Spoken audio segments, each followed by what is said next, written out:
Bueno, el presidente de la República anunció que va a donar a la ANEP la camioneta particular que adquirió y que ha generado tantas polémicas y que ha sido cuestionada.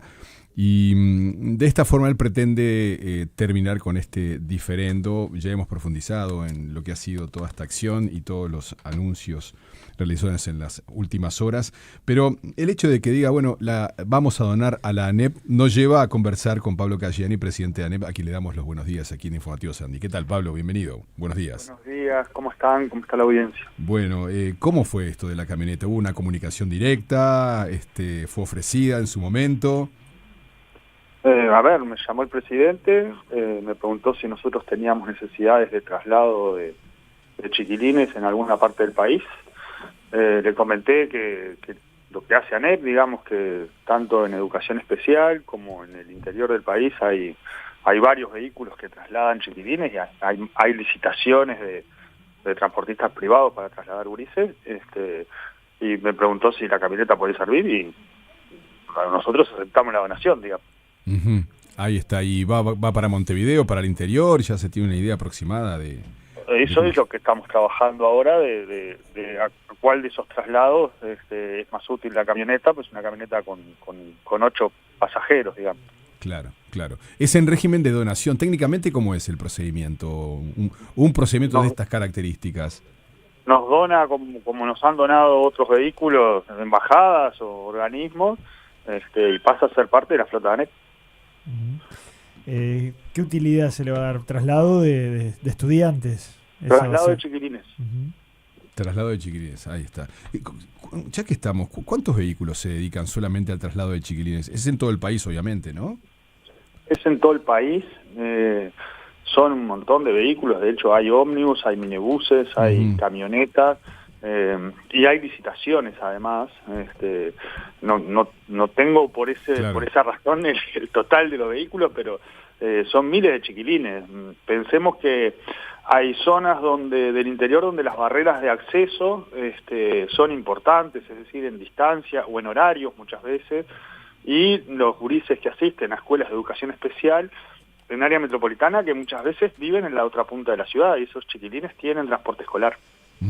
En estos casos, por ejemplo, de donaciones, ¿después la ANEP puede vender el vehículo para adquirir recursos para otras cuestiones o tiene que mantener la donación tal como se entregó, digamos?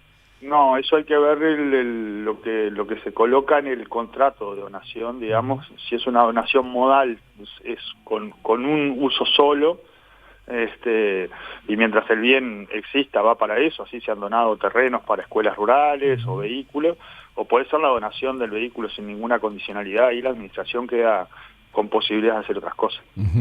Pablo, FENAPES, publicó ahí una suerte de gráfico donde aparece la camioneta, titula Yamandu Orsi donará su camioneta a la ANEP, y ponen debajo cada vez más cerca del 6+1. Esto nos introduce en una situación de reasignaciones y presupuesto que ha generado un anuncio de FENAPES para el 10 de junio de un paro. ¿Cómo lo están manejando esta situación? ¿Hay un diálogo abierto? Sí, nosotros hemos tenido instancias de bipartita con CESEU. Tenemos pendiente de remitirle información de en qué parte del proceso estamos de elaboración de rendición de cuentas. Recordemos, todos los años, digamos, sí. El Ejecutivo y el Gobierno manda al Parlamento lo que es la ejecución del presupuesto y las correcciones que se pueden hacer. La ANEP está ejecutando el presupuesto que se votó el año pasado con votos de todos los partidos en el Parlamento, y efectivamente vamos a ir a solicitar algún recurso más, sobre todo en estas líneas que tuvieron apoyo amplio en el Parlamento, ¿no? La universalización de 3 años, la extensión del tiempo educativo, la alimentación en educación media y la generalización descentralizadamente del acceso a lo terciario, que esto está siendo muy importante en el interior del país. Claro, sí, estábamos repasando los datos, el ministro de Economía hablaba, tenía hasta el 30 de junio para presentar la rendición de cuentas, ¿no? Pero se ponía por allí una serie de reasignaciones, infancia, seguridad, situación calle, empleo, que son las prioridades. Cuando se habla de infancia, ¿de qué manera eso llega a ANEP? Es ANEP es parte, digamos, de los organismos que trabajan con infancia y por eso la expectativa de poder avanzar un poco más en lo que es la inversión en educación, máxime cuando nosotros ya tenemos resultados del dinero asignado el año pasado, es decir, en el caso de educación media básica, tanto secundaria como UTU, se duplicó la cantidad de chiquilines que reciben alimentación en centros educativos y por lo tanto estamos trabajando en la duplicación de la extensión del tiempo educativo. Ajá. ¿Cómo es eso, Pablo? ¿Trabajar en la extensión del tiempo educativo, por ejemplo? Uruguay tiene un acuerdo muy importante en que más tiempo permite trabajar mejor lo curricular, pero además resuelve temas de cuidado. Para tener más tiempo a los chiquilines en las instituciones hay que resolver los temas de alimentación. El año pasado se pidió incremento de presupuesto para esto y se otorgó. Y en marzo arrancaron a funcionar 60 comedores nuevos y hay un conjunto de acuerdos que se vienen anunciando con la Secretaría de Deportes y con las intendencias, con el INAU, con el MEC, de actividades que extiendan la jornada escolar para estos adolescentes. Así que estamos como muy satisfechos de que podemos rendir el dinero que se nos asignó y por eso apostamos a conseguir algún recurso más. Casciani, ¿cómo toma los informes que marcan la caída en la cantidad de ingresos de niños a las escuelas por la baja natalidad del país y las proyecciones, ¿no?, que se dan a largo plazo? ¿Qué dificultades o qué oportunidades puede traer esta realidad demográfica, ¿no?, que tiene el Uruguay? Eso es una cuestión que está haciendo Uruguay en lo que es su demografía, una transición que ya la han hecho otros países, que para el sistema educativo es una oportunidad, es decir, tener menos chiquilines implica poder atender mejor a los que tenemos o atenderlos más tiempo, y en el caso de los sistemas educativos, lo que sucede con la transición demográfica es que los sistemas educativos no saben achicar. En general, toda la historia de los sistemas educativos es de ampliar cada vez más niños, cada vez más años, y por lo tanto esto trae un conjunto de desafíos de gestión que en el caso de ANEP se está resolviendo con mayor extensión del tiempo educativo, tanto en primaria como en medio. Ya se está aplicando. Y este fue el año que más escuelas a tiempo educativo extendido, completo o ampliado se transformaron en la historia del país. Fueron 17 escuelas. Nunca se habían transformado tantas escuelas en un año. Me quedó pendiente una cuestión de presupuesto, ¿no? Cuando se habla de reasignaciones, ¿puede afectar de alguna forma el plan de obras de ANEP? Nosotros no somos de los organismos que tuvieron su ejecución. Es decir, nosotros ejecutamos los recursos que estaban asignados y de hecho en lo que respecta a plan de obra, este periodo anda en los 13.000 millones de pesos, es un aumento importante. En el periodo anterior anduvimos en los 7.000 millones de pesos, y esto obedece a las necesidades de construcción y mantenimiento que tiene el sistema educativo, y que a veces cuando se aprieta un poco el mantenimiento, lo que termina produciendo es que uno después tiene gastos mayores para mantener. Y eso fue un poco lo que sucedió en el periodo pasado. A ver, ¿cómo es eso? ¿Cómo es eso, Pablo? O sea... Y cuando uno posterga obras de cosas chicas, cuando pasa el tiempo, el problema se agranda. Entonces, la inversión en mantenimiento es mayor para resolver situaciones, y tenemos situaciones como muy claras de problemas de mantenimiento de edificios, además que son emblemáticos. Claro. El Liceo 1 de Paysandú, tenemos lo de la escuela ahí de Guayabo, Montevideo, que son obras que hoy, en el caso de la escuela, por ejemplo, es de $1 millón para poder ponerla en condiciones. Claro. Estaba pensando justamente, muchas veces ocurre que hay una queja por humedades, por un techo que está feo, o sea, estamos hablando de eso básicamente, pequeños grandes temas. Exacto, y mantenimiento de baños, comedores. ¿Hay mucho atraso en eso, Pablo? ¿Está muy atrasada la...? Lo que pasa es que ANEP tiene 3.000 edificios, nunca tuvo la plata para tenerlos a todos en condiciones. Tenemos mucha colaboración de familias y comunidades, pero hay cosas que si no las hace ANEP con presupuesto público, nadie las puede hacer. Claro. ¿Qué pasa con los cargos de profesores y apoyo? ¿Las expectativas que están puestas sobre la mesa se pueden cumplir? Bueno, eso es parte de lo que estamos trabajando ahora en el mensaje que va a enviar ANEP de rendición de cuentas, que tiene una aprobación general por unanimidad en el Consejo, es decir, con acuerdo de los 5 integrantes, y que trae un conjunto de recursos extras en ese sentido, mirando temas como ser la inclusión, como ser la necesidad de tener acciones específicas para grupos que tienen más dificultades para relacionarse con el sistema educativo, y esto es parte, digamos, de lo que se está trabajando en estos momentos en el marco de la elaboración de la rendición de cuentas. Con la cuestión de esta caída en la matrícula, ¿qué va a pasar con maestros, con profesores? ¿Se van a requerir menos? ¿Cómo se evalúa eso? Bueno, a ver, los países ahí han hecho 2 cosas. O decir, bueno, hay menos clientes, entonces yo pongo menos plata, o han aprovechado esto para mejorar la atención que tienen a menor cantidad de estudiantes. Uruguay está en este segundo grupo de países, y lo que se viene haciendo con la extensión del tiempo educativo termina resolviendo lo que es la situación del trabajo docente. Si nosotros no extendiéramos el tiempo educativo, lo que tendríamos que hacer es cerrar escuelas y por lo tanto tener docentes formados con un título de grado que no tuvieran trabajo, y yo creo que eso sería un despropósito realmente en términos de política pública. Por suerte tenemos todavía muchos gurises para incorporar a propuestas con extensión del tiempo educativo, y esto necesariamente requiere de trabajo de docentes. Sí, eso me lleva también a un tema que hoy en día, con respecto a la presencia en las aulas, y lo habla muchísimo Juan Pablo Luna, ¿no?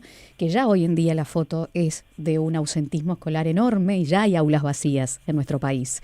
2 de cada 3 niños faltan más de 19 días al año, el 66,3% en la educación primaria tiene un ausentismo crónico, es más de la mitad de la matrícula de los niños que se inscriben todos los años y que después presentan un ausentismo. Este es un promedio, hay algunos que irán más, otros menos, pero que ya tenemos aulas vacías hoy en día en nuestro país.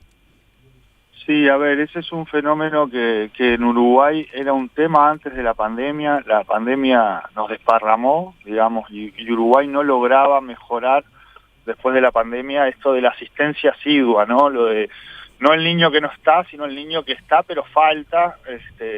Allí se trabajó, hay dentro de las hojas de ruta que se aprueban el año pasado, hay una sobre asistencia, se trabajó mucho, se trabajó pensándolo como un tema multicausal, ¿no? Que tiene que ver la política de seguridad, la de salud, la educativa, y realmente lo que presentamos a principios de este año fue que el año pasado tuvimos mejoras, volvimos a niveles del 2019 en algunos tramos, sobre todo lo que tiene que ver con inicial, que eran los que más faltaban, y después tuvimos unas mejoras importantes en los sectores más vulnerables, que también es donde había más falta. Eso es un desafío porque ahora hay que mantener eso y seguir mejorando, pero esto es lo que hace sentido al sistema educativo. O sea, uno puede tener el mejor sistema educativo del mundo, pero si el chiquilín no está, no tiene sentido. Y ahí hay vinculaciones directas con niveles de logro en materia de aprendizaje, con sentimiento de pertenencia de los chiquilines a la escuela o al liceo o a la UTU, y además es un factor de protección de otros derechos. Es decir, cuando uno está en el sistema educativo está protegido de las situaciones de violencia, abuso y maltrato, del acceso a la salud porque se pide el carnet del niño y del adolescente. Es decir, realmente en eso nos va la vida, y yo creo que hemos hecho todo lo que se puede, y ese grupo sigue trabajando. De hecho vamos a estar presentando unos materiales para trabajar asistencia en centros educativos, con docentes, con familias y con los propios chiquilines, porque ahí es donde tenemos mucho para ganar. Pablo, ¿cómo estás viendo el debate internacional a propósito del uso o la prohibición de celulares en clase? Bueno, a ver, nosotros tenemos un grupo que viene siguiendo esto a nivel de Ceibal desde el año pasado, que además se han producido un conjunto de estudios sobre qué hacen los docentes y qué hacen los chiquilines en Uruguay. La evidencia, digamos, todavía no es muy concluyente. Hay un grupo trabajando en ordenar cómo se regula el tema de dispositivos en las instituciones educativas, y lo que viene sucediendo básicamente es que en el mundo ni las prohibiciones son exactamente prohibiciones, porque tienen como muchas excepciones, ni hay países que no tengan ninguna normativa respecto al tema. En Uruguay la mayoría de los centros educativos ya tiene acuerdos con respecto al tema, sobre todo celulares, y además en Uruguay también tenemos que se usa muchísimo la IA, tanto por parte de estudiantes como por parte de docentes. Entonces hay un grupo trabajando en pasar esto que vemos y que tenemos evidencia a un conjunto de recomendaciones, sobre la base de que aprender a usar los dispositivos, aprender a atender o a prestar atención a lo importante y no a lo que está en el dispositivo, es parte de lo que el sistema educativo tiene que enseñar, porque son parte de las saberes y las habilidades que tiene que tener la ciudadanía del siglo XXI. Quitar esto de la conversación de lo escolar o de los adolescentes también los deja muy expuestos, porque si no enseña la educación pública, ¿quién enseña, no? Claro, uno está repasando, uno se pone a repasar y ve que en Europa, por ejemplo, se está hablando mucho del tema. Hay países que han prohibido directamente los celulares, hasta las pantallas. Suecia, por ejemplo. Sí, volviendo al papel, ¿no? ¿Cómo lo ves eso desde aquí?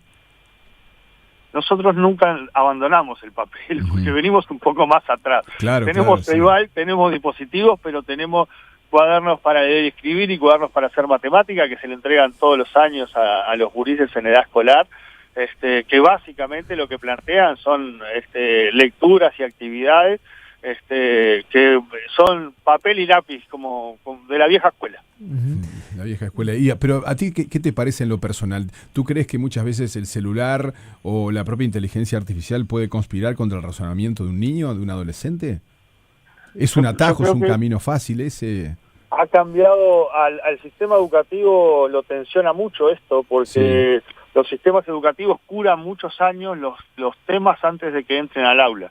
Y acá estamos teniendo meses para curar los temas.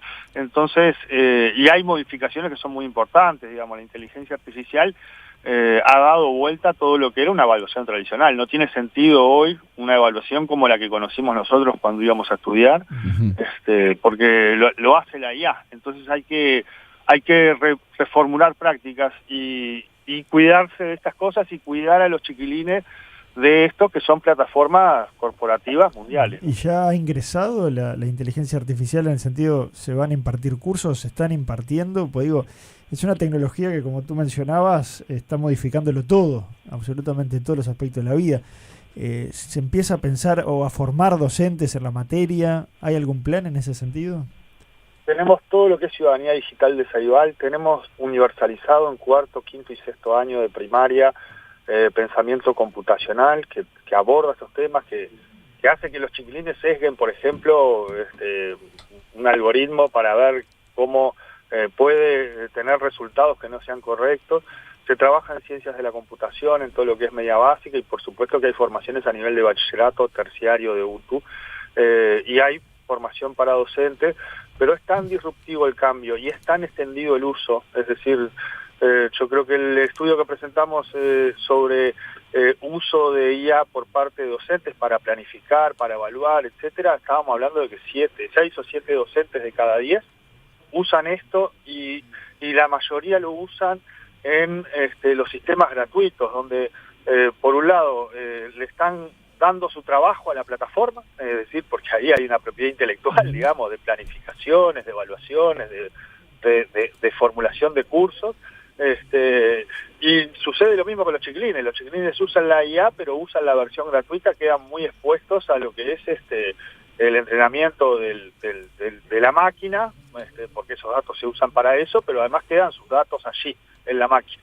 Entonces es uno de los temas que estamos mirando con preocupación, porque creemos que la política pública ahí tiene que ofrecer entornos protegidos, tanto para docentes como para estudiantes. Bien, en el cierre, Casciani, le voy a leer un titular del diario El Observador de hoy. Dice: maestros expresan consternación y miedo ante decisión de primaria que limita contacto de escuelas con medios de comunicación. Esto a raíz de un comunicado, una circular que salió precisamente centralizando lo que es la comunicación en el departamento que está encargado de eso a nivel de ANEP. ¿Por qué se tomó esta decisión? A ver, la normativa con respecto a esto no cambió, la tienen en ANEP, digamos, tiene varios lustros, o sea, creo que es de antes de que yo entrara a ANEP, de que entrara como maestro, ¿no? Como niño no me acuerdo, pero y lo que hace comunicación social es un comunicado para ordenar, porque esto, a ver, nosotros tenemos 3.000 instituciones educativas en todo el país, hacen kermés, tienen experiencias que cuentan a la comunidad, hay un montón de relación de los centros con los medios de comunicación, pero hay veces que los medios de comunicación quieren tener una noticia y este comunicado lo que viene a hacer es proteger a la institución de no tener que dar datos, de no tener que acceder necesariamente a una entrevista. Pensemos cuando hay una situación conflictiva en una comunidad, el medio va a levantar una noticia y termina exponiendo o a docentes o a chiquilines, y básicamente tiene el sentido de ordenar eso, no es que esté prohibido ni nada que se le parezca, y creo que en los próximos días va a quedar un formulario como habilitando eso para que se pueda registrar y se pueda tener como un seguimiento, y básicamente es la única razón que tenía eso. Creo que hay una tradición o una historia reciente del sistema educativo donde los docentes sufrieron mucho y por lo tanto están como muy reactivos o muy a la defensiva, con razón, ¿no? Porque hubo docentes que fueron sumariados, y hoy les estamos pagando fallos de la justicia para recomponer la situación, pero no fue esa el objetivo de ese comunicado de comunicación social, que reitero, es un comunicado, no es normativa nueva ni nada que se le parezca. Pablo Cayani, presidente de ANEP, muchas gracias por haber estado en Informativo Sarandí. Será hasta la próxima. Muchas gracias muy a ustedes amable. Y un fuerte abrazo. Muy bien, muy amable.